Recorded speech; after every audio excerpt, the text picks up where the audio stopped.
Vamos a completar la clase de otorrino con las diapositivas que estaban pendientes. Para ello, pues, estábamos iniciando la parte de otoneurología, la parte de cómo evaluar el vértigo, cómo ver, cómo abordar al paciente cuando le preguntamos sobre cuánto duran sus crisis, cómo está la audición. En este caso, en el vértigo posicional paroxístico benigno, dentro de las patologías que tenemos que causan vértigo a los pacientes, es la más frecuente, ¿sí? Recordemos que el vértigo posicional paroxístico benigno, pues en un centro de referencia donde llegan muchos pacientes con mareo, vértigo e inestabilidad, corresponde casi el 18,5%, ¿no? Y de ahí le vienen otras causas como el vértigo postural fóbico, migraña vestibular, enfermedad de Meniere, neuronitis vestibular y así, etcétera, ¿no? Muchas más. Lo típico del BPPB, que así se le conoce, vértigo posicional paroxístico benigno, es que el paciente, ¿qué nos va a decir? Nos va a decir prácticamente con lujo de detalles, me comenzó un vértigo en la fecha tal, a la hora tal, y está asociado a cambios en la posición. Cuando yo me echo a la cama o me levanto, siento que las cosas comienzan a dar vueltas. Y usted le pregunta, ¿cuánto le dura esa sensación? Me dura segundos hasta un minuto o menos de un minuto me dura. Muy bien, cuando ustedes examinan al paciente, van a ver y le hacen las maniobras que tenemos aquí, la maniobra diagnóstica, que es la maniobra de Dix-Hallpike, ¿no? Donde evaluamos cada canal semicircular, posterior, anterior y horizontal. Vamos a ver el movimiento de los ojos. Ese movimiento se llama nistagmus, ¿no? En el vértigo posicional paroxístico benigno es un nistagmus que se agota, o sea, comienza el movimiento, dura unos segundos, máximo un minuto, un poquito más, y de ahí desaparece, ¿no? Entonces, de acuerdo a la orientación, al movimiento, a la torsión que hacen los ojos cuando hay este movimiento, dependiendo de qué canal semicircular estamos evaluando, ya nos da la orientación de cómo vamos a hacer la reposición, ¿no? Porque una cosa es para hacer el diagnóstico y otra es para hacer el tratamiento. Y para el tratamiento, pues lo que tenemos que hacer es que estos otolitos que se han soltado en el oído interno y que están de repente nadando por los canales semicirculares, se vayan a colocar en sitios, en su sitio específico y deje de provocar el vértigo al paciente, ¿no? Para esto utilizamos en una camilla, lo echamos al paciente, dejamos que su cabeza caiga hacia atrás y comenzamos a hacer los movimientos, ¿no? Que ya están establecidos y ese vértigo le va a pasar al paciente. Entonces, ¿qué punto hay que tener en cuenta con el vértigo posicional? ¿Existe una causa específica para este vértigo? No. Cuando lo han caracterizado en las preguntas, lo ponen que es un vértigo de origen idiopático. Pero en algunos casos, en la práctica lo vemos asociado pues a pacientes que de repente han tenido algún golpe, alguna caída, han ido al odontólogo, esa vibración que provoca que se suelten las piedritas, han estado haciendo ejercicio, yoga o movimientos que nunca antes habían hecho con la cabeza y ahí se desatan las crisis, ¿no? En las preguntas, eh, cuando sea cuestión de evaluar, puede venir como esta clave, es idiopático. Segundo, dentro de toda esa lista de causas de vértigo, es la más sencilla de tratar. Es, digamos, la que haciéndole la maniobra vamos a lograr una mejoría de nuestro paciente, ¿no? Mientras que las demás, pues a veces tienden a durar más tiempo, a ser más crónicas, ¿sí?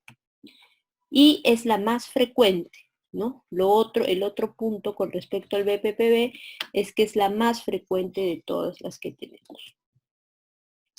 Otra causa es la enfermedad de Meniere, ¿no? ¿Qué tenemos que reconocer en Meniere? Es una patología del oído interno que es multicausal.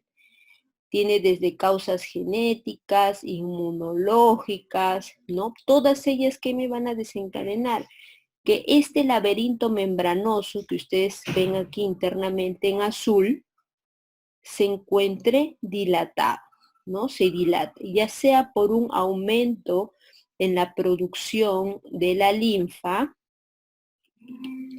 o una disminución de la absorción, ¿no? Entonces hay una dilatación, hay una ruptura, se vuelve a formar, se vuelve a dilatar, se mezclan los líquidos endolinfáticos, perilinfáticos, que ustedes sabían que tenían una concentración específica de sodio, potasio, cloro, etcétera. Entonces se mezclan. Al mezclarse el paciente está con, ¿se acuerdan la triada de la enfermedad de Meniere? El paciente que hace una hipoacusia, baja la audición, es una hipoacusia fluctuante, ¿sí? Fluctuante. Luego también presenta tinnitus. Tiene zumbido o sensación también de oído tapado, plenitud aural. Y tiene vértigo.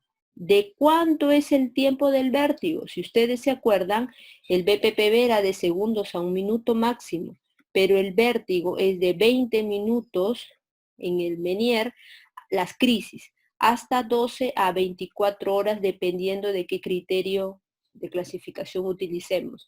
Pero es ese periodo de tiempo que dura la crisis. O sea, imagínense que una persona esté 10 horas con la sensación de que las cosas dan vueltas, el tratamiento es sedarlo, ¿no? Entonces, eso es el Meniere. Audiológicamente, ¿cómo vamos a encontrar la audiometría? Vamos a encontrar que en estadios iniciales de la enfermedad va a haber una hipoacusia a predominio de los tonos graves. Pero conforme va evolucionando la enfermedad en estadios más tardíos, ya compromete todas las frecuencias, desde las graves hasta las agudas. En eso se caracteriza la enfermedad de Meniere. Otra patología es la neuritis vestibular, ¿no? Es cuando, por ejemplo, a causa de una infección viral, uno de nuestros oídos internos deja de funcionar, ¿no es cierto? Hay un desbalance, imagínense que hubiera aquí una balanza, ¿no? Uno está sin función y el otro está con una función normal. Entonces eso genera un desequilibrio también. ¿Qué cosa va a presentar el paciente? Si es el oído derecho, por decir, el que dejó de funcionar, ¿qué vamos a ver en los ojos? Vamos a ver nistagmus, ¿no? Y el nistagmus va a batir hacia el lado contralateral, ¿no?